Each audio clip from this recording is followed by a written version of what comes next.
جب کوئی مصیبت آئے تو بندہ کہے انا للہ و انا الیہ راجعون، اور اللہ سے دعا کرے کہ مجھے اس مصیبت کا اجار دے اور اس سے بہتر چیز عطا فرما، تو اللہ اس کو اجار بھی دیتا ہے اور اس سے بہتر چیز بھی دیتا ہے۔ یہ سوچنا ضروری ہے کہ انسان خود کسی چیز کا مالک نہیں ہوتا، سب کچھ اللہ کا دیا ہوا ہے۔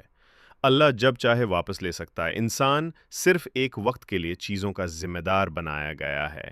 اس لیے غم اور اداسی سے بچنے کا طریقہ یہ ہے کہ بندہ یہ سمجھے کہ جو کچھ ملا تھا وہ اللہ کا تھا اور اب واپس چلا گیا ہے۔ اگر بندہ صبر کرے تو اللہ اس کو اس سے بہتر چیز دیتا ہے اور اس کے لیے رحمت نازل کرتا ہے۔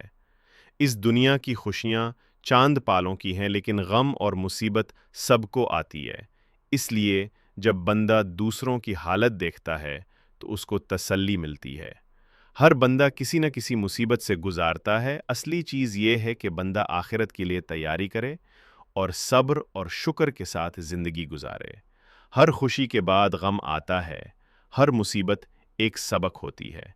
انسان کو چاہیے کہ وہ سمجھے کہ زندگی میں ہر دن ایک جیسا نہیں ہوتا، کبھی سکون ہوتا ہے، کبھی پریشانی۔ ہر گھر میں خوشی کے بعد کسی نہ کسی وقت غم آتا ہے۔ اصلی عقلمندی یہ ہے کہ بندہ صبر کرے اور اللہ سے اجار کی امید رکھے۔ غم کرنے سے مصیبت کم نہیں ہوتی بلکہ بڑھ جاتی ہے۔ صبر اور رضا اللہ کو پسند ہے، شیطان کو دکھ ہوتا ہے اور دوستوں کو خوشی ملتی ہے۔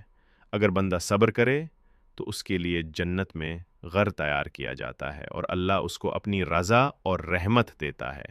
اگر بندہ غصے میں آئے یا اللہ کے فیصلے سے ناراض ہو تو اس کا نقصان صرف اسی کو ہوتا ہے۔ اس لیے بہترین طریقہ یہ ہے کہ بندہ ہر حال میں اللہ کا شکر ادا کرے اور مصیبت میں بھی اسی کی طرف رجوع کرے۔ صبر کرنے والے لوگ قیامت کے دن سب سے زیادہ اجار پائیں گے۔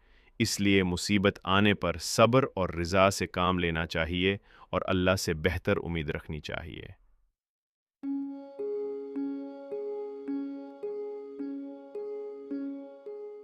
جب مصیبت آئے تو صبر اور ایمان کے ساتھ اللہ پر بھروسہ کرو، کیونکہ اصلی صبر پہلے لمحے کا ہوتا ہے۔ اللہ کے فیصلے سے راضی رہنا ہی محبت کی نشانی ہے۔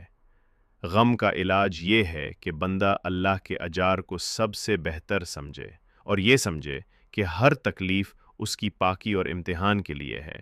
تکلیف انسان کو گناہوں سے صاف کرتی ہے اور آخرت کے اونچے درجات دلواتی ہے۔